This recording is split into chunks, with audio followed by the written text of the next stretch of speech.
না থাকার জন্য ঘর থেকে বার করে দিল। এবার আমি বাংলার সবচেয়ে বড় ধনী হয়ে দেখাবো। ইঞ্জিনিয়ার সাহেব, আমার একটা কাজের খুব দরকার। আপনি কি আমাকে একটা কাজ দিতে পারেন? ভাই, আমাদের এখানে তো লোক ভর্তি, আপনি অন্য জায়গায় চেষ্টা করুন। কি করব? চলে আসলো এখানেও শহরে। কোনো কাজ তো পেলাম না। মনে হয় বাড়িতে বাংলাদেশের বাবার মার সবথেকে খাওয়াই ভালো ছিল। আরে এটা কি? পয়সা লালা পেহেলবানকে হারাও আর জিতে নাও 100 কোটি টাকা। আমি হারাবো লালা পেহেলবানকে। আরে এখানে কোনো মায়ের লাল আছে যে এই কালো ষাঁড়কে হারাতে পারে? নাকি এখানে কোনো পুরুষই নেই? আমি লড়বো এই লালার সাথে। চলে আসলো মারপিট করে কে জিতবে, কে হারবে। বন্ধুরা, তোমরা ফুল লাইক ভিডিও সাবস্ক্রাইব করে আমাকে দেখলেই শক্তি বুঝতে দাও, পারবে।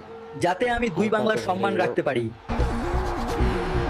নেক্সট এই ম্যাচে হাল্ক ভাই জিতে নিয়েছে, সাথে 100 কোটি টাকা এবং একটি লাল ল্যাম্বরগিনি। এখন আমার কাছে 100 কোটি টাকা আর একটা ল্যাম্বরগিনি আছে। এখন আমি বাবাকে দেখাবো যে আমি একজন বিলিয়নিয়ার। সব হয়ে গেল। বাবা,